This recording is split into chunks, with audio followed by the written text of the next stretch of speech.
1절부터 11절까지요.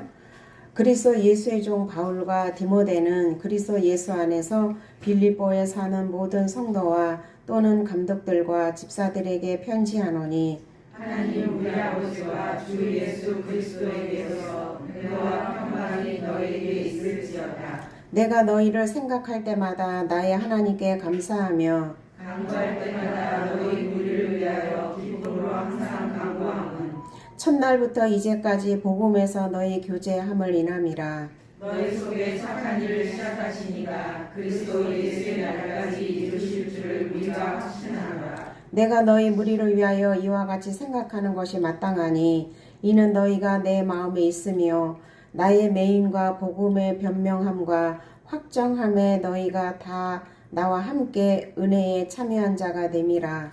내가 예수 그리스도의 심장으로 너희 무리를 어떻게 사랑하는지 하나님이 내 증인이시니라. 내가 기도하노라. 너희 사랑을 지식과 모든 총명으로 점점 더 풍성하게 하사 너희로 지극히 선한 것을 구별하며 또 진실하여 허물 없이 그리스도의 날까지 이루고 예수 그리스도로 말미암아 의의 열매가 가득하여 하나님의 영광과 찬송이 되게 하시기를 구하노라. 아멘. 제가 이제 오늘은 빌립보서 서론에 대해서 설명을 하려고 그래요. 빌립보서 서론에 보면 저자와 저작 연대가 있어요. 거기 보면 저자는 사도 바울이며 기록 연대는 AD 60년에서 62년경이다. 본서는 로마에서 1차 수감되었다가 연금 생활 말기에 썼으리라 추정된다. 그리고 기록 장소와 대상. 일반적으로 에베소서, 빌립보서, 골로새서, 빌레몬서는 옥중 서신이라고 불린다. 사도행전에 따르면 바울은 빌립보, 예루살렘, 가이사라 그리고 로마 감옥에 투옥된 적이 있기 때문에 본서의 기록 장소는 분명치 않다. 그러나 대부분 학자들은 전통적으로 로마 기록설로 따르고 있다. 빌립보에 있는 그리스도인으로 대상으로 기록되었다. 그리고 기록한 목적은 1차적으로 자신에게 헌금을 보내준 것에 대해 감사의 뜻을 전하고 자신이 투옥된 것이 결코 복음의 태보를 가져오는 것이 아님을 알려서 빌립보 교인들의 염려를 없애려고 했다. 또 빌립보 교회의 분열에 대한 한 마음으로 연합할 것을 권면했으며 율법주의적 유대교가 복음의 근본 정신에 어긋났다는 사실을 알려주기 위해서 기록하였다. 그리고 핵심어와 및 내용은 빌립보서의 핵심어는 복음과 기쁨이다. 하나님과 관계에서 뿐만 아니라 다른 사람들의 관계에서 이 복음의 중요성을 역설하고 또한 바울은 고통스럽고 암담한 감옥 생활에서도 슬퍼하기는커녕 성도들이 끊임없이 계속 솟아오르는 기쁨을 보여준다. 제가 이제 기록 장소와 대상에 대해서 제가 쭉 사도행전을 찾아봤어요. 사도행전 16장 23절에 보니까 빌립보에서 16장 14절에 보니까 하나님을 공경하는 루디아 이방 여인이 하나님께서 그 마음을 열어서 예수를 믿게 해서 첫 교회가 된 사건이 나와요. 그런데 바로 점치는 귀신이 있음으로 인해서 점치는 귀신을 내쫓아 주면서 그 주인이 상관 앞에 데리고 가서 이 바울이 갇히는 그런 사건이에요. 그리고 빌립보 감옥에서 또 간수와 가족들을 이제 교회로 세워지는, 그러니까 바울이 가는 곳곳마다 이렇게 복음이 전파되면서 현실은 암담하고 감옥으로 끌려가는 것 같지만 하나님의 계획 가운데, 하나님의 선 가운데 그 바울의 발자취에 따라서 교회가 세워지는 것을 볼 수가 있어요. 그리고 또 이 사도행전 21장 33절에 본문에 이제 서론에 기록된 대로 찾아보니까 이 바울이 체포되면서 엄청나게 얻어맞고 천부장으로 인해서 그 사정을 아뢰고 자기 출신이 이렇다 그러면서 예수를 믿게 된 동기를 또 설명을 함으로 인해서 그 조상들의 하나님이 그 뜻 알기를 원하시고 예수님의 영으로 만난 사건, 그리고 또 예수님의 음성을 듣고 모든 사람으로부터 증인으로, 모든 사람에게 증인으로 섰다라고 이야기하면서 예수님이 십자가에서 죽으심을 믿고 세례를 받고 죄 씻음을 받아라 이렇게 했을 때 또다시 바울을 죽이려고 했을 때에 로마 시민권을 주장해서 간신히 살아나는 사건이 있어요. 그리고 또 사도행전 28장 16절을 찾아보니까 이 바울이 이제 로마로 가이사 앞으로 호송되는 그런 장면이 나와요. 그리고 거기서 풍랑으로 인해서 그 멜리데 어떤 섬에 도착을 했는데 그 섬의 가장 높은 사람 보블리오 부친의 그 열병과 이지를 고쳐줘요. 그래서 사도 바울이 가는 곳곳마다 하나님의 능력과 기적을 베풀어 주면서 그 바울이 기도하고 안수할 때 그런 병든 부분이 나고 치료받고 그래서 그 높은 사람으로부터 후한 예와 대접을 받아요. 그래서 다시 로마에 와서 자기 동족 유대인들에게 구약을 통해서 예수님을 증거하여도 받아들이지 아니하니까 그 사도행전 그 28장 마지막 절 한번 보자고요. 사도행전 28장 그 23절 이하에 보면 그 바울이 이제 그 로마로 이제 와가지고 이제 재판 2년 동안인가 이렇게 셋집에 얻어서 이제 하나님 말씀을 전하는 이런 장면이 나와요. 그런데 이제 날짜를 정해서 23절 이하에 보면 날짜를 정해서 이제 바울의 집에 모여서 아침부터 저녁까지 강론하면서 하나님 나라를 증거하고 모세의 율법과 선지자의 말을 가지고 예수님의 일을 권하는 거예요. 구약 성경에 오실 메시아가 바로 이 예수다라고 이렇게 전했겠지요. 그런데 그 말을 믿는 사람도 있고 믿지 않은 사람도 있었대요. 그런데 25절에 보면 서로 맞지 아니하여서 흩어질 때에 이제 이사야 선지자의 이야기를 딱 얘기를 해요. 26절에 보면 이 백성에게 가서 말하기를 너희가 듣기는 들어도 도무지 알지 못하고 깨닫지 못하며 보기는 보아도 도무지 알지 못하는도다.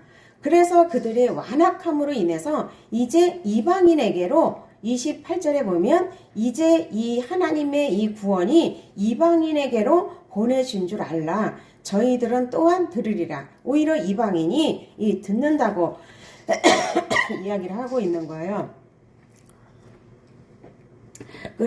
그러면서 그 서로 맞지 않음으로 인해서 흩어질 때 바울이 너무나 그 안타까운 심령이 이제 가슴으로 저도 전달이 되더라고요. 아무리 얘기를 하고 들어도 도무지 깨닫지 못하고 보기는 보아도 알지 못하는 이런 부분. 그래서 내가 안다고 생각하면 이 복음이 들려지지 않는다고 늘상 말씀을 드리잖아요. 그래서 모든 생각을 사로잡아 하나님 말씀에 굴복하면서 사모하는 것밖에는 하나님 말씀이 들려질 수 없다라는 것을 늘상 말씀을 드렸어요. 그래서 제가 21년 8월 15일 날 제가 이 얘기를 했어요. 어떤 얘기를 했냐면 그 메타인지에 대한 이야기를 여러분에게 했어요. 그래서 이 메타인지적 지식은 무엇인가 배우거나 실행할 때 내가 아는 것과 모르는 것을 정확하게 파악할 수 있는 능력이 이 메타인지적 지식이라고 그랬어요.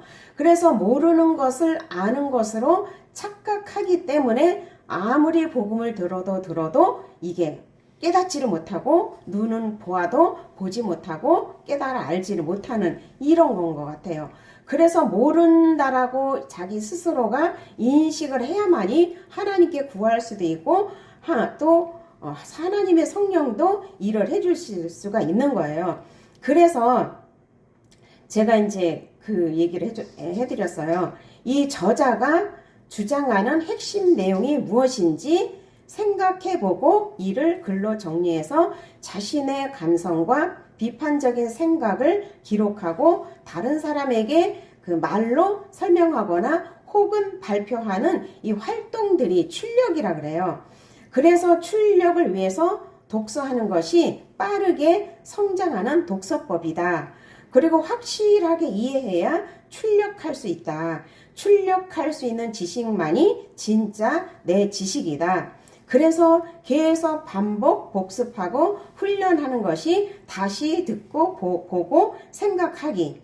그래서 다시 이제 아이들을 위해서 얘기를 했는데, 어쨌든 이 어떤 부분의 배움이나 개념이나 이 원리를 문제에 적용하고 응용해 보는 이 문제풀이. 그래서 아이들이 왜 시험을 보냐면 그 문제를 확실하게 알고 있는지 아니면 안다고 착각하는 것을 끊어주는 것이 시험 문제풀이라고 얘기를 했어요.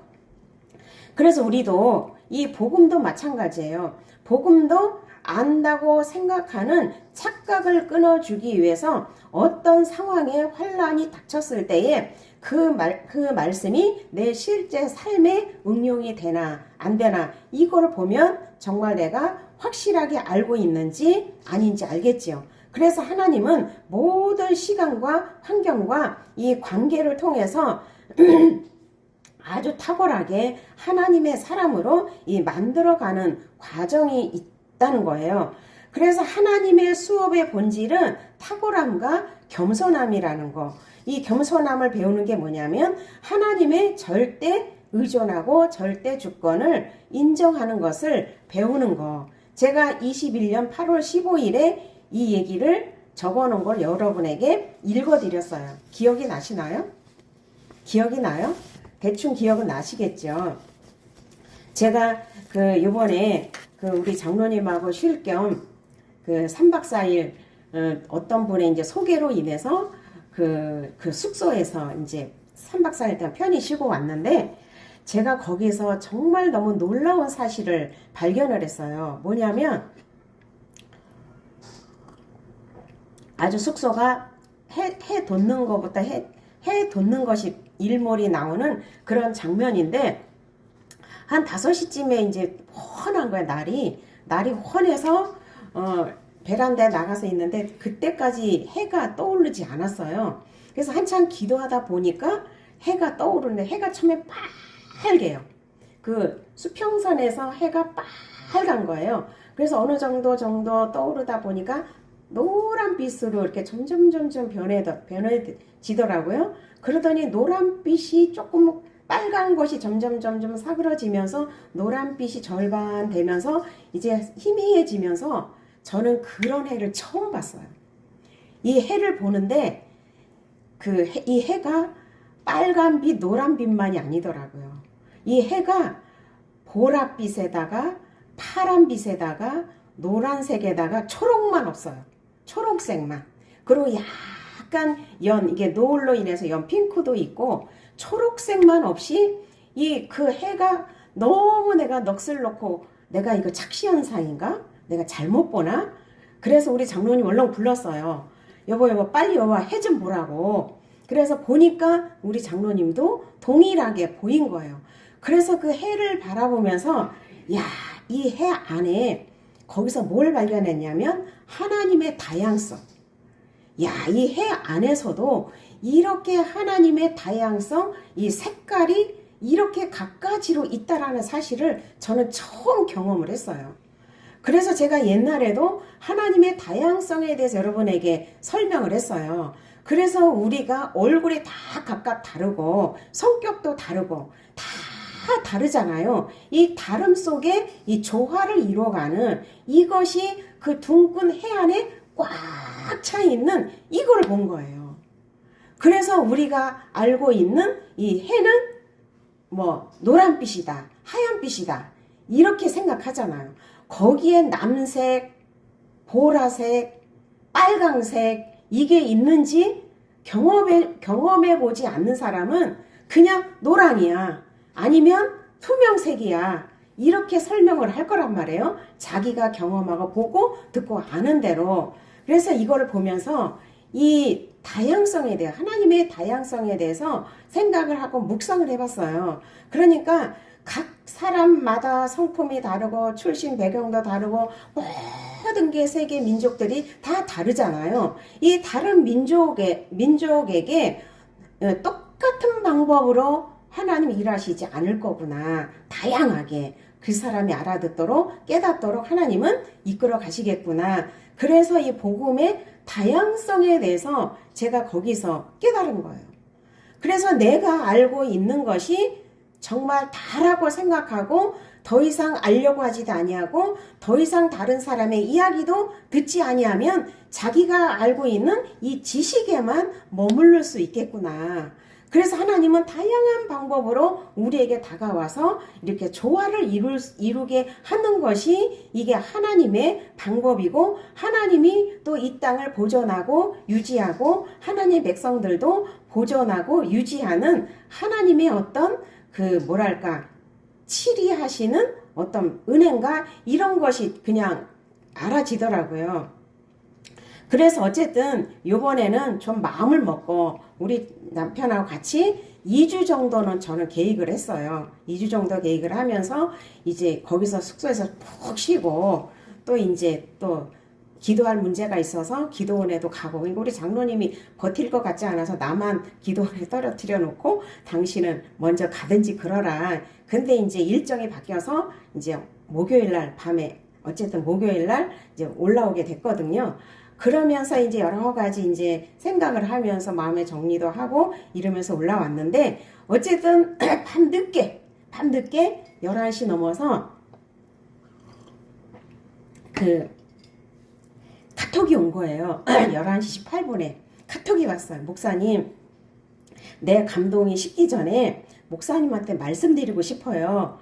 그러면서 카톡이 왔는데 너무 내 마음이 설레는 거예요. 그래서 무슨 얘기냐면 어떤 청년의 이야기인데, 목사님 며칠 전에서야 그대로 읽어드릴게요. 며칠 전에서야 예수님의 존재에 대해서 깨달아졌어요. 며칠 전에 예수님의 존재에 대해서 깨달아졌어요. 찬송가도 CCM에도 찬양에 엄청나게 많이 예수 이름을 부르고 그렇게 찬양을 많이 불렀는데도 불구하고 몰랐던 예수님의 보혈의 의미가 확 알아졌어요. 이제까지 예수님을 빼놓고 하나님과의 관계만을 생각했기 때문에 하나님과 원수된 관계로 지금까지 육신의 아버지처럼 얼굴만 들이밀면 된다라고 착각하고 있었다는 거예요. 그런데 이제 이걸 깨닫고 나니까 이제는 예수님의 옷을 입고 예수님의 피로 인해서 하나님과 화해하고 진정한 관계 회복, 즉 하나님을 만나는 문이라는 것을 이제 알아지고 깨달아졌어요. 이 얘기를 하는 거예요. 그 전에 제가 무슨 얘기를 했냐면 네가 안다고 생각하는 그 시간부터 성령이 일어나지 않는다. 너가 안다고 하는 모든 것이 너는 모르고 있는 거야. 그렇게 그 말도 정말 조심스럽게 말을 했어요. 근데 그때부터 인정을 했어요. 내가 모르고 있는 것이 뭔지, 알고 있는 것이 뭔지 이것도 모르면서 그냥 내가 안다라고 착각하기 때문에 하나님과 주파수가 맞지 아니하니까 그동안 그렇게 헤맸던 거예요. 그래서 모른다고 해야 성령께 물을 수가 있고 성령이 깨달음과 감동을 주시는 거잖아요. 그런데 이것을 몇십 년 만에 예수님의 존재에 대해서 깨달아지고 예수님의 피로 인해서 하나님과 화목하고 진정한 관계 회복이 이게 하나님을 만나는 이 문이라는 이 사실을 알아지고 나서야 이제 진짜 예수님의 옷을 입었다는 사실. 그래서 제가 너무 감동인 거예요. 그래, 내가 지금까지 이 사역했던 것에 또한 하나님이 이 열매로 나한테 가치관 변화 열매로 그 밤에 11시 18분에 그래서 거의 12시 다 되도록 이제 카톡을 주고받았는데 어쨌든 저를 위로하시는 건지 어쨌든 그렇게 제가 많이 위로를 받았어요. 그리고 그렇게 깨달은 그 존재가 너무 귀하고 몇십 년을 들어왔는데도 불구하고 자기 신앙관, 자기가 안다고 하는 이 부분에 가리워져 있던 부분에 대해서 예수님의 존재에 대해서 깨달아졌다라는 이 이야기가 너무 저에게 가슴을 설레게 하는 거예요. 이제 시작이다. 이제부터 신앙이 시작이 되는 거다. 이게 이루어지지 아니하면 신앙이 시작됐다라고 볼 수가 없는 거예요. 그래서 하나님께 요구하시는 일이 뭐예요? 우리에게. 하나님 우리에게 요구하시는 일이 이 구원받은 자들이 하나님의 생명으로 거듭난 자들이 하나님이 우리에게 요구하시는 게 뭐예요? 요구하시는 거. 계속 여러분들에게 몇십 년 동안 얘기했어요. 이 죄와 마귀 일을 멸하신 예수님을 계속 믿는 일이에요. 이게 예수 믿는 일이에요. 이게 우리가 해야 될 일인 거예요. 그리고 삶으로 그 예수님의 발자취를 따라가면서 사는 것이 이게 하나님의 일인 거예요. 그죠? 근데 이스라엘 백성들은 이걸 몰랐어요. 근데 그것도 내 힘으로 할 수가 없는 거예요. 내 안에서 성령이 계속 예수를 증거해 줘야만이 이 예수님을 믿을 수가 있는 거예요. 그래서 성령이 예수를 어떻게 증거를 해주냐면 죄의 심판에 대해서 너 지금 예수 믿지 않잖아. 예수님이 이뤄놓으신 이 혜택을 너 잊어버렸잖아. 너 현실 바라보고 또 잊어버렸잖아. 그리고 네 스스로 네 힘으로 살으려고 생존하려고 하잖아. 그 예수 믿지 않음을 성령이 계속 증거해줘야 알 수 있는 거예요. 이거 반복적으로 말씀을 드렸어요. 그렇게 반복적으로 말씀을 듣고 했어도 몇십 년 만에 예수님의 존재에 대해서 깨달아졌다라는 이게 어처구니도 없지만서도 그럴 수 있구나.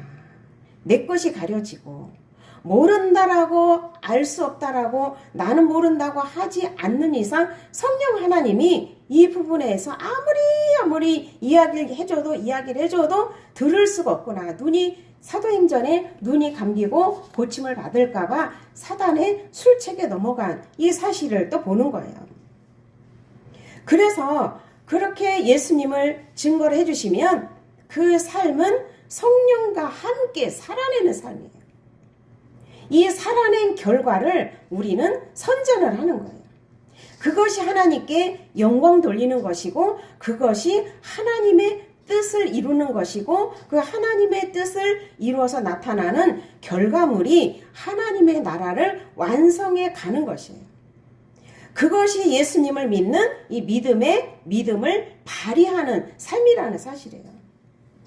그래서 하나님이 내 안에서 행하는 것이기 때문에 하나님이 내 안에서 감화감동 주시면서 삶을 통해서 행해 나가시는 것이기 때문에 내가 자랑할 게 아무것도 없는 거예요. 왜? 전적으로 하나님이 하신 것이기 때문에.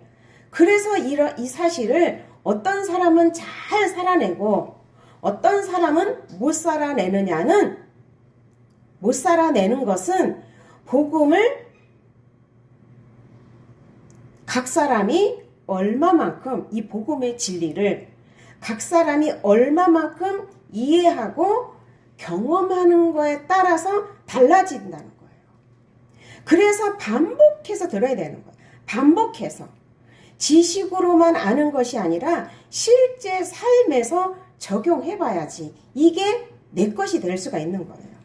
지식도 아까 제가 메타인지에 대해서 얘기를 했죠. 내가 모르는 것을 확실하게 알려면 반복해서 듣고 내가 그 지식을 꺼내서 훈련하고 연습하면서 훈련하면서 이게 확실한 내 지식이 된다 그랬잖아요. 복음도 똑같다라는 거지.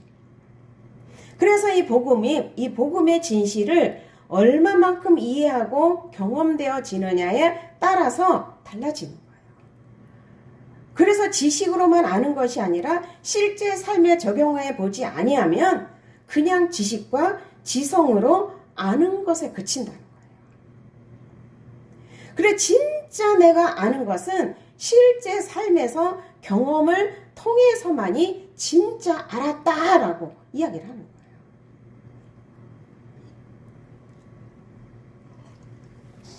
내가 구원받은 것이 다 알잖아요. 근데 이게 지식이냐 실제냐, 이거는 성령이 경험시켜 주셔야만 안다는 거예요.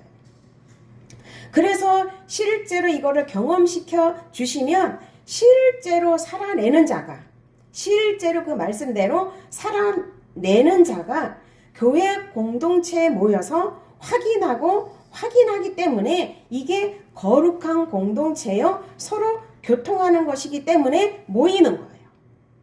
그런데 이것을 패하는 것은 이 사단의 술책이라고 제가 많이 말씀을 드렸어요. 그래서 본문은 다 달라요.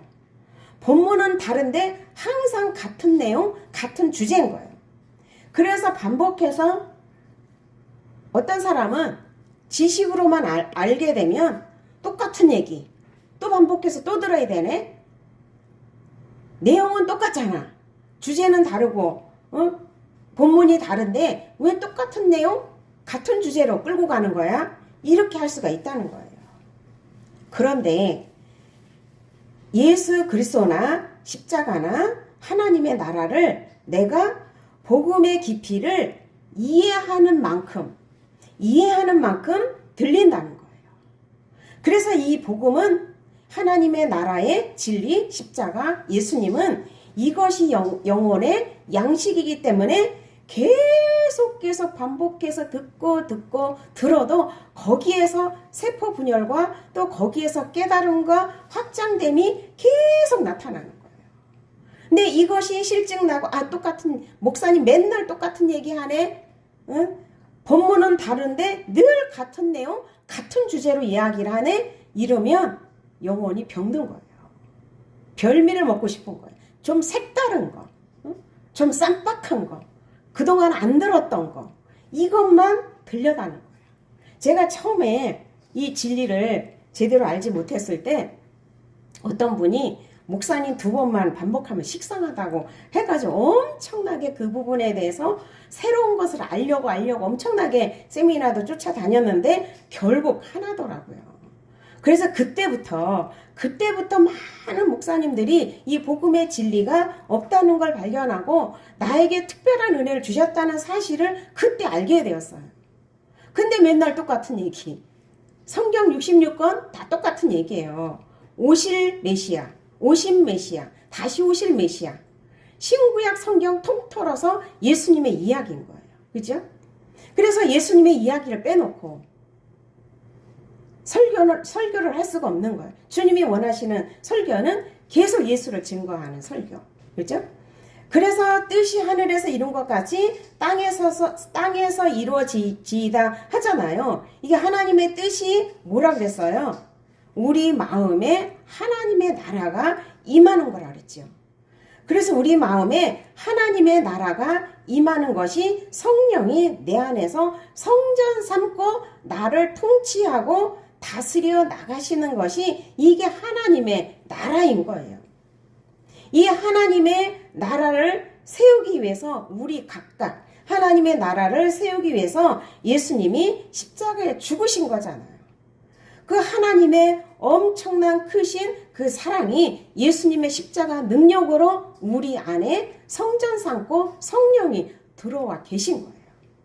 그래서 우리를 다스리고 통치하여서 하나님 관계가 파괴된 이 마귀의 세력을 예수님이 십자가에서 도말했으니까 다시는 마귀의 종이 되지 말아라. 더 이상 죄의 종이 되지 말아라. 하나님의 크신 은혜를 받아들이고 이제 더 이상 죄의 종이 되지 말으라는 것이 이게 예수님의 우리를 향한 소원인 거예요. 그래서 죄의 종이 되는 것이 내 힘대로 내 주권대로 살아가는 것이 마귀의 종된 삶이야. 이것을 끊임없이 성령 하나님이 죄에 대해서 의에 대해서 심판해서 가르쳐주는 거예요. 우리 혼자 하라는 게 아니라 성령 하나님이 도와줄 테니까 내가 마음으로 인정하고 동의를 해라. 모르면 모른다고 인정해라. 응? 잊었으면 잊었다고 이야기를 해라. 내가 의의 종으로 이미 바꾸어 놨어. 근데 너는 여전히 죄의 종으로 돌아가려고 해. 예수님이 이뤄놓으신 사건을 순간순간 너는 잊어버리고 있어. 완전히 옛것으로 세팅되어 있다라는 이야기를 엄청나게 많이 했죠. 이것을 하나님 앞에 갈 때까지 이 믿음의 선한 싸움을 하는 거예요. 그래서 예수님이 십자가에서 이겨놓은 싸움의 내용을 계속 반복해서 듣고 그러한 삶을 살아낸 이 성도들의 입술을 통해서 듣고 도전하고 성령을 의지하는 삶을 살게끔 하기 위해서 이 교회 공동체를 주신 거예요. 이건 절대 추상적인 게 아니에요. 이건 실제 신앙생활의 삶인 거예요. 그래서 반복해서 듣고 배우고 익히고 훈련하고 연습하면서 실제를 이루는 삶을 살아갈 때에 진정 하나님의 백성답게 당당하게 살아낼 수가 있다는 거예요. 그래서 세상에 힘이라고는 아무것도 없는 것 같은데 무슨 배짱으로 저렇게 평안하고 자유하고 기쁘고 행복할까? 이게 드러나게 될 때 주변 사람들이 다 본다는 사실이에요. 그래서 이 지금 빌립보서를 지금 시작을 할 건데요. 이 바울은 빌립보 감옥에서 이렇게 가는 곳곳마다 각 사람에게 교회가 세워졌어요. 뭐만 전했을까요? 예수님이 십자가에서 죽으신 사건. 이스라엘 백성들은 이미 메시아 사상이 깔려 있어요. 너희들이 바라는 그런 메시아가 아니야. 구약 성경 오실 메시아를 이야기를 하고 있어. 그래서 그림자로 모형으로 부분적으로 상징적으로 보여준 부분을 사도 바울이 얼마나 잘 설명을 해줬겠어요. 그렇게 해서 빌립보 교회가 세워지고 그랬는데 이제 빌립보 교회가 그 문제가 많았던 갈라디아 교회나 고린도 교회하고는 달리 이 빌립보 교회가 굉장히 충성스럽고 헌신된 교회였대요. 그래서 바울이 선교 활동을 할 때 여행비를 아주 두둑히 챙겨주는 그런 교회였던 거예요. 제가 요번에 여행을 간다 하니까 여러분들이 여행비를 두둑히 챙겨주는 거예요. 사랑하는 만큼 그렇게 챙겨줬겠죠? 어쨌든 그렇게 충성된 헌신된 이 빌립보 교인들이 그 바울이 복음 전하는 그 선교 여행을 할 때 그렇게 헌금을 그렇게 두둑이 챙겨주는 이거에 대한 바울의 칭찬도 나와요. 그런데 이 바울이 장기적으로 감옥에 투옥이 되니까 그 외부적으로는 엄청나게 불안할 거 아니에요. 그죠? 성령도 의심할 거고 왜 우리 뭐라고 말해야 되나? 사도라고 얘기하나? 왜 우리 사도가 이렇게 감옥에 갇혀야 되지? 근데 그들은 하나님의 선을 모르잖아요. 그죠? 근데 이제 성경을 보니까 이게 하나님의 선인 거예요. 감옥에 갇힌 게 하나님의 선이었던 거예요. 엄청 두들겨 맞고 누구 귀신 쫓아가지고요? 점치는 귀신. 점치는 귀신을 쫓아줘가지고 그 점치는 귀신이 점괘를 봐서 주인의 이익을 주는 사람이라 그랬잖아요. 시커먼 두들겨 맞으면 외형으로 보면 어때요? 무슨 이게 하나님의 선이야. 그죠? 이해가 안 되잖아요. 그죠? 그런데 그게 바울이 시커먼 두들겨 맞는 게 하나님의 선이었다는 거예요. 그럼 바울을 사랑하는 그 제자들은 얼마나 하나님 원망했겠어요. 인간은 다 그렇더라고요. 하나님의 선이 보이지 않냐면 다 누구나 원망하고 그럴 수밖에 없는 존재더라고요. 그렇다고 그걸 하나님이 책망하는 게 아니에요. 그렇다고 인정만 하면 돼요.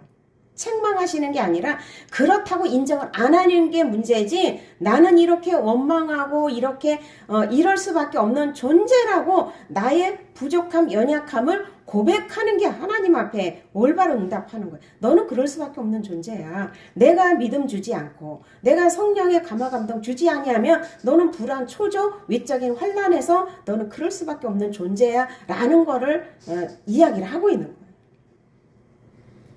그래서 또 거기에 교회 분열이 뭐냐면 빌립보서 4장 2절인가? 거기에 보면 유두개 뭐지? 순두개와 유오디아 이 사람들이 이 교회 중심 인물이었는가 봐요.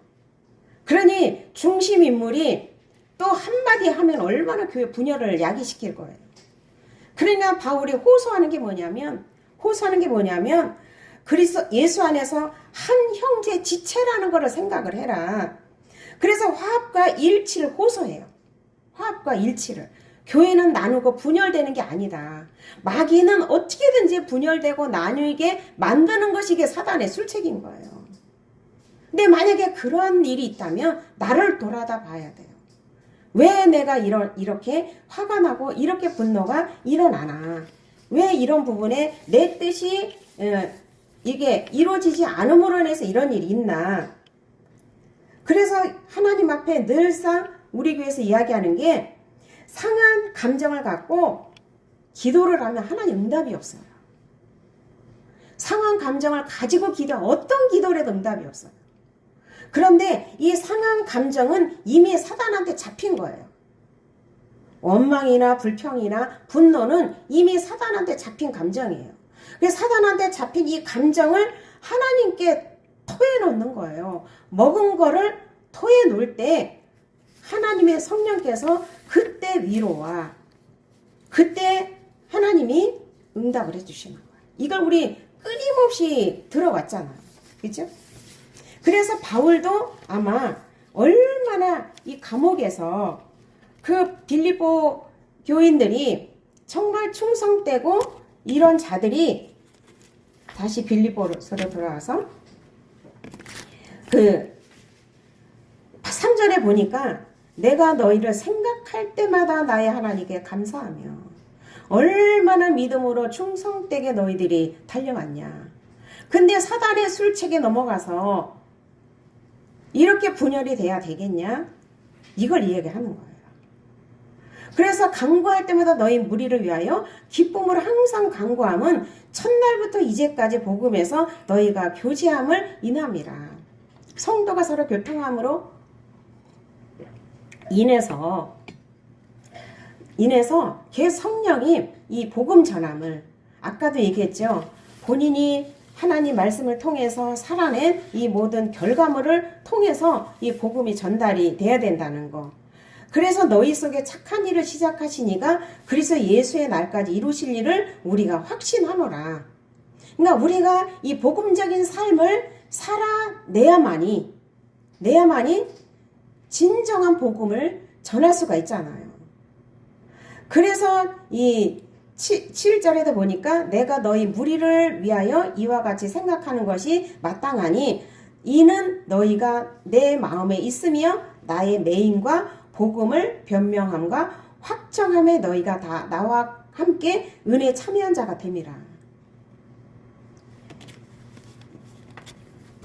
여기에는 성경에는 자세히 나와 있지 않았지만 지금 빌립보 감옥에서 어떠한 일이 일어났던 것을 다 자세하게 이야기를 해줬을 것 같아요.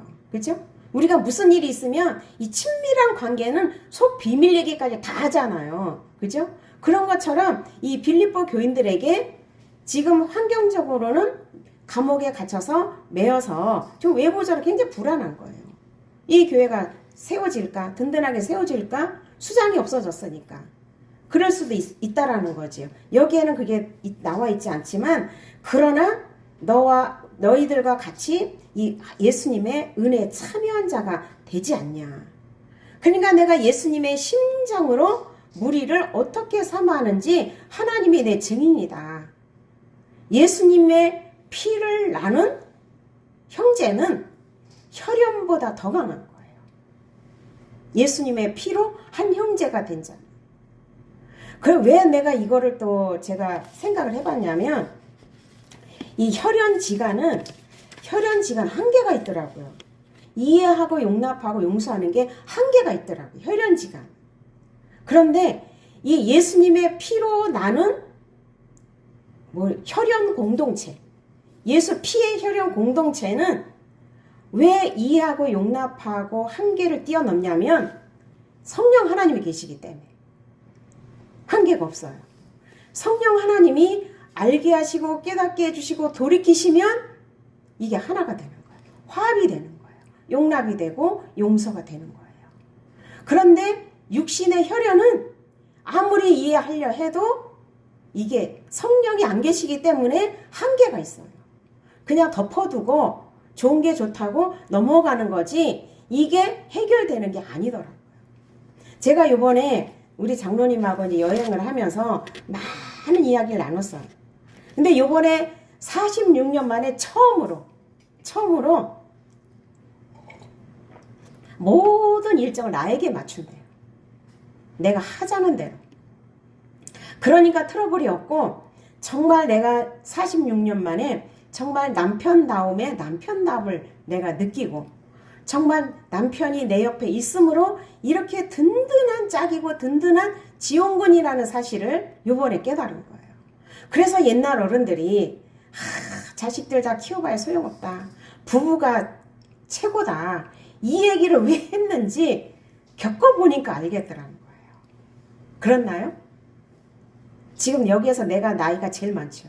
권사님은 이제 부군이 안 계시니까 어쨌든 제가 살아보니까 정말 나는 남편이라는 존재는 나에게 너무 힘든 존재. 그리고 한 몇 년 전부터 내가 철이 들어서 정말 꼭 있어야 될 존재, 보호자로 꼭 있어야 될 존재, 의지의 대상, 뭐 이렇게 생각을 했어요. 그런데 요번만큼은 나와 마음이 일치가 되고 화합이 된 게 처음이었어요. 그래서 너무 행복한 여행이었어요. 힘들고 어려운 그런 마음도 있었지만 정말 그 남편의 마음을 얻고 내 마음도 남편에게 전달이 되는 이런 하나가 되는 이런 여행이었어요. 그래서 이참에 좀 더 쉬고 기도원에 가서 기도도 좀 하고 내 뜻을 따라준다 하니까 이렇게 해서 한 2주 동안 여행을 쭉 가자. 그러면서 쉬자. 그랬더니 오늘 아침에 뭐랬는 줄 알아요? 거기 있을 때 오이밭에 오이가 누렇게 익어가고 상추밭에 상추가 너부러져 있는 게 생각이 나가지고 오고 싶어서 몸살을 했다는 거예요.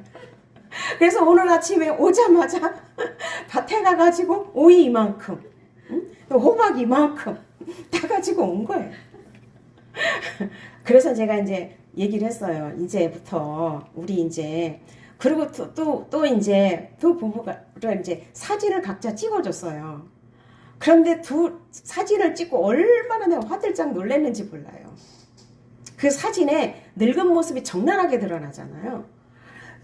그래 보여줬어요. 당신 이렇게 늙었어. 나도 이렇게 늙었어. 우리 이렇게 늙고 지금 병들고 걸음도 제대로 못 걷고 이렇게 찔뚝거리 걷고 우리 진짜 얼마나 이렇게 걷고 몸을 움직이면서 살 날이 얼마큼 남았겠냐. 우리 서로 사랑하면서 지난 날을 돌이키면서 우리 존재를 귀하게 여기고 사랑하면서 살자. 이런 얘기까지 했다니까. 서로 얼굴 쳐다보면서. 자신의 늙은 모습이 안 보여요.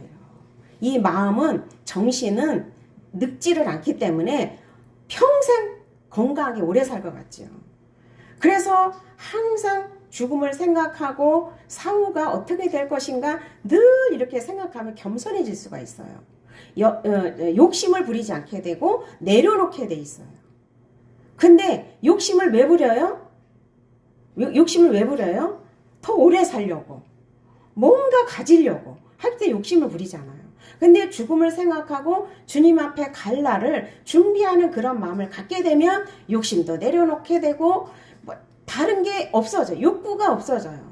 그냥 마음 편하고 우리는 신앙인이기 때문에 늘 성령과 교제하면서 주님이 주시는 이 기쁨으로 살고자 하는 그런 욕망은 있잖아요. 그죠? 그 맛을 봤으니까. 그래서 주님의 위로와 그래서 하나님과 깊은 교제를 할 수 있게끔 우리 기도원에도 가자. 사정을 했는데 거기는 뭐 내키질 않나 봐요. 나만 떨어뜨려 놓고 당신은 가라 했는데 아니래. 끝까지 자기가 따라간다고 하기는 하더라고요. 근데 보니까 아니더라고요. 그래서 이제 오기는 했는데 어쨌든 이제 앞으로 이제 좀 시간적인 여유도 갖고 좀 여행도 다니고 그 내가 해를 통해서 그 해 안에 그 하나님의 다양성을 내가 그 현장에 없어서 못 봤을 거 아니에요. 그냥 마음이 더 넓어지고 모든 걸 다 내려놓게 되고 모든 걸 양보하게 되고 이렇더라고요. 그러면서 여러 가지 이야기를 하면서 우리 장로님이 그런 얘기를 해요. 우리 교회가 문제될 게 아무것도 없대요. 문제될 게 왜 없냐? 내가 문제라는 거예요. 왜 그러냐면 당신이 영적 수준을 너무 많이 높여놨기 때문에 성도들을 영적 수준을 너무 많이 높여놨기 때문에 목사 이상급으로 올려놨대요. 목사 이상급으로 올려놔서 이 다름을 인정하지 않고 갈등하게 되는 거 아니냐. 내가 문제라는 거예요. 너무 목사 이상급으로 이 영적 수준을 올려놓은 게 문제래요. 그렇다 그랬어요. 그런데 이 갈등과 고민이 없으면 발전이 없어요. 근데 이 갈등과 고민은 정말 힘들어요. 정말 힘들어요. 그런데 이게 성장하기 위한 과정이라는 거예요. 이 갈등과 고민이 있을 때 성령 하나님만 답인 거예요. 늘상 제가 이야기를 하잖아요. 그 갈등과 고민으로 인해서 하나님께 엎드리면 성령 하나님 만난다는 거예요. 그래서 어젯밤에 저한테 그 사고 가치관 변화 이 열매를 갖다 준 그 청년이 내가 모른다고 인정하고 하나님 나는 몰라요 했을 때에 그 몇십 년 만에 예수님이 그 예수님의 존재에 대한 이것을 깨달았다. 예수님의 보혈만이, 예수님의 피만이, 예수님의 십자가만이 하나님과 함께 하는 문이라는 사실을 깨달았다는 거예요. 엄청난 거야 이게. 그죠? 평생 교회 다녔는데 이거 못 깨닫고 죽는 사람 많아요. 평생 교회 다녀도 이 진리를 알지 못하고 가는 신앙인들이 많아요. 그리고 중요한 얘기 제가 잊어버릴 뻔했네요. 다름을 인정하지 않고 갈등하게 되는 거 아니냐 이러면서 뭐라고 얘기하냐면 나는 그 말씀이 그 말씀이고 다 같은 말씀이더라. 왜 문제가 되냐? 다른 교회에서는 부목사님이나 담임 목사님이나 설교를 해도 그 말씀 같아서 갈등이 없다. 왜? 잘 모르니까. 그러더라고요. 잘 모르니까. 그냥 다 하나님의 말씀이니까 다 좋은 말씀이니까 깊이 생각도 안 하고 기도도 안 하고 열심히 안 한다는 거예요. 내가 그렇다 자기가 그렇대요. 그래서 내가 그랬어요. 당신 같은 신앙인이 많으니까 이 사고와 가치관 변화가 없지 않냐. 몇십 년 교회 다녀도 예수님 오신 목적도 모르고 교회만 다니면 다 천국 간다고 믿는 이 신앙인들이 얼마나 많으냐. 근데 나는 당신이 그렇게 말을 하지만 나는 당신의 신앙을 믿는다. 얼마 전부터 엄청나게 깨달았어요. 근데 여기에서 정말 말씀 읽고 기도만 하면 성령의 어떤 터치만 받으면 집사님들, 권사님들 수준급으로 영적 수준급으로 올려놓을 텐데 또 이거 올려놓으면 또 나를 대적하지 않을까? 또 살짝 그런 마음도 들더라고요. 그래서 그 얘기는 내가 간곡하게 부탁은 안 했어요. 기도하자, 말씀 보자. 이건 기도는 안 했어요. 어쨌든 이번에 정말 이 하나님께서 저에게 그 3박 4일 동안 이 허락하신 이 은혜가 너무나 커요. 힘든 부분도 있었지만 그 힘든 부분 속에서 나 자신을 보게 되고 나 자신을 발견하게 되고 내가 앞으로 어떻게 처신해야 될 것인지 이거에 대해서 확고하게 뭔가 점이 찍어지는 어떤 그런 여행이었어요.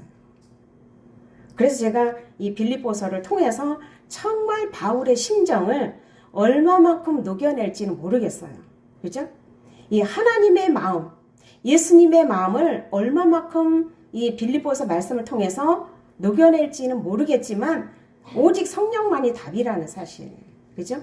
그래서 여러분들하고 같이 그 하나님의 마음, 예수님이 이 땅에 오셔서 얼마나 우리를 사랑하셔서 자기 몸을 갈기갈기 다 찢어서 우리를 구원해 주시고 이 구원의 혜택을 좀 누려라. 죄의 종로로 타지 말고 의의 종로로 태라. 이 바울도 그리스도 예수의 종이라고 했잖아. 예수의 종 바울과 디모데라 그랬잖아요. 근데 바울 자신을 이렇게 소개하는 거예요. 나는 그리스도의 종이라고, 의의 종이라고 우리 스스로도 고백을 해야 돼요. 근데 한때는 이 사울이 어떤 자였어? 바울 되기 전에 예수님을 핍박하는 죄의 종이었던 거예요. 그 청년도 하나님과 원수된 자였다고 고백했어요. 진정한 예수를 모르니까 하나님과 원수되었던 자라는 것을 깨달아졌다는 거예요. 예수님을 통해서 하나님이 나를 보시는 거지 나의 어떤 잘난 행위, 나의 어떤 업적 이걸 통해서 보는 게 아니에요. 우리는 어차피 믿음이 없어요. 믿음이 없어요. 환난이 다가와요. 믿음은 그냥 흔들리게 돼 있어요. 하나님 붙잡아 주지 아니하면 이 베드로는 어떤 자였어요? 믿음의 호언장담을 했잖아요. 근데 예수님이 사단이 너를 밀가부를 할 때 내가 너를 위해서 기도했다. 붙잡아 줬다는 거예요. 믿음을. 그죠? 그래서 이 믿음이라는 것은 예수님의 능력과 힘을 의지해서 나의 모든 생명을 다 버리는 거예요. 이게 믿음이에요. 나의 자존심, 명예, 권세 이거를 다 버리는 게 이게 예수님을 믿는 믿음인 거예요. 이게 한마디로 말하면 절대 주권을 인정하고 하나님을 의존하는 상태죠. 이게 믿음인 거예요. 그래서 믿음은 환경을 의지하지 않고 나를 의지하지 아니하고 오직 하나님의 약속만 붙잡는 거예요. 하나님 약속이 뭐예요? 예수님을 통해서 너를 만나주겠다라는 이 하나님의 약속을 바라보는 것이 이게 진정한 믿음인 거예요. 우리는 얼마나 그동안 하나님께 위험한 기도를 하고 시시한 기도를 했는지 몰라요. 지금까지 예수님의 십자가 사건은 계속 진행되어야 돼요. 거듭남을 체험하고 하나님의 형상 회복하는 이 과정에 계속 예수님의 십자가는 계속 이어져야 된다는 거예요. 계속. 죄의 심판은 계속 이어진다는 거예요. 그러지 않으면 예수님의 십자가가 중심이 되지 아니하면 결국 내 중심적인 사상으로 흘러갈 수밖에 없어요. 순간순간. 그죠? 순간순간 성령을 의지하고 성령을 의지할 때 성령이 붙잡아 주시는 거지 내가 성령을 붙잡는 게 아니에요. 나는 의존하는 거지. 의지하는 거지. 내가 붙잡는 게 아니라. 나는 피조물의 자리에서 나는 절대 무능한 존재예요.